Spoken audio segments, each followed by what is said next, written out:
Hi అండి, అందరికీ నమస్తే. వెల్కమ్ టు శ్యామ్ల వంటిల్లు. ఈ సమ్మర్ లో ఒంటికి చలవ చేసి ఇన్స్టెంట్ గా ఎనర్జీని ఇచ్చే అనేక రకాల ఫ్రూట్ జ్యూస్ లో ఈ మస్క్ మిలన్ జ్యూస్ కూడా ఒకటండి. ఈ కర్బూజా జ్యూస్ ని చాలా టేస్టీగా సింపుల్ గా ఎలా చేసుకోవాలో ఇప్పుడు చూసేద్దాం. దానికోసం ముందుగా ఒక స్పూన్ సబ్జా గింజల్ని వాటర్ పోసి నానబెట్టుకుని పక్కన పెట్టుకోవాలి.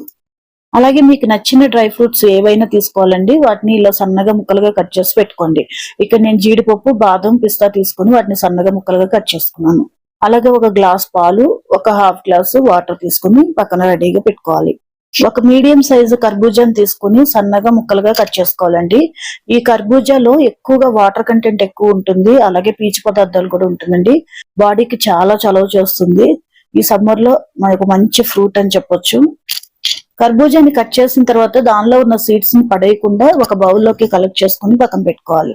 ఇప్పుడు వీటిని చిన్న చిన్న ముక్కలుగా కట్ చేసుకొని పైన తొక్కు లేకుండా తీసేసి చిన్న ముక్కలుగా కట్ చేసుకొని రెడీ చేసుకోవాలి. ఈ కర్బూజా జ్యూస్ అనేది బాడీకి ఇన్స్టెంట్ ఎనర్జీని ఇస్తుందండి. ఇది డైరెక్ట్ గా ముక్కలుగా కట్ చేసుకుని అయినా తినేసేయచ్చు, బాగానే ఉంటుంది. లేదంటే ఇలా జ్యూస్ ప్రిపేర్ చేసుకుని ఫ్రిడ్జ్ లో పెట్టుకుని చల్లగా సర్వ్ చేసుకున్నారంటే టేస్ట్ అయితే సూపర్ గా ఉంటుందండి. ఇప్పుడు ఈ మొత్తాన్ని కూడా సన్నగా ముక్కలుగా కట్ చేసుకుని పక్కన పెట్టుకున్న తర్వాత ఒక మిక్సీ జార్ తీసుకుని ముందుగా మనం పక్కన పెట్టి ఉంచుకున్న విత్తనాలని ఈ ఒక ఫిల్టర్ లోకి వేసుకొని ఇలా వడకట్టుకోవాలి.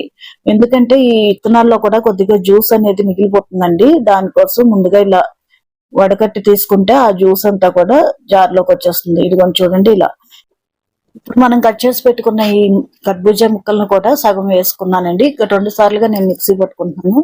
అందుకోసం ఒక హాఫ్ ముక్కల్ని వేసుకుని దాంట్లోకి ఒక టీ గ్లాస్ అంత పాలు పోసుకుని కొద్దిగా వాటర్ పోసుకొని ఒక 2 స్పూన్స్ వరకు షుగర్ యాడ్ చేసుకుంటున్నాను. మీకు షుగర్ వద్దు అనుకుంటే ఇదే ప్లేస్ లో బెల్లాన్ని అయినా యాడ్ చేసుకోవచ్చండి. ఒక 2 స్పూన్స్ షుగర్ అయితే సరిపోతుంది. ఎక్కువ స్వీట్నెస్ ఏం అవసరం లేదు. ఇప్పుడు మెత్తగా మిక్సీ పట్టేసేసుకొని వాటిని ఒక బౌల్లోకి తీసుకోవాలి.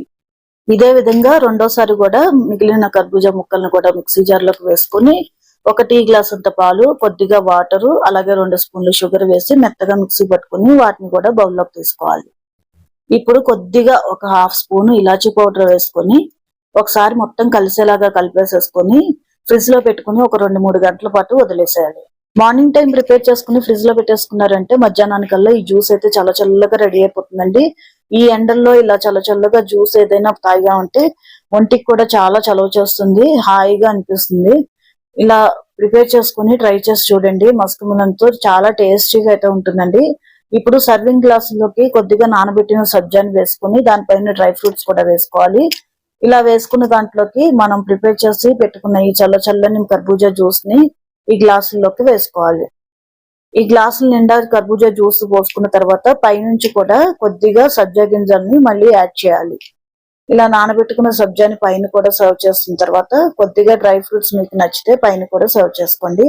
అంతేనండి, చాలా టేస్టీగా చల్లగా కర్బూజా జ్యూస్ అయితే రెడీ అయిపోయింది. ఎంతో సింపుల్ గా చేసుకునే కర్బూజా జ్యూస్ మీకు నచ్చిందని అనుకుంటున్నాను. నచ్చితే లైక్ చేసి ఛానల్ ని సబ్స్క్రైబ్ చేసుకుని సపోర్ట్ చేయండి. మీ ఫ్రెండ్స్ అండ్ ఫ్యామిలీ మెంబర్స్ కి ఈ వీడియోని షేర్ చేయండి. ఉంటానండి, థ్యాంక్ యూ.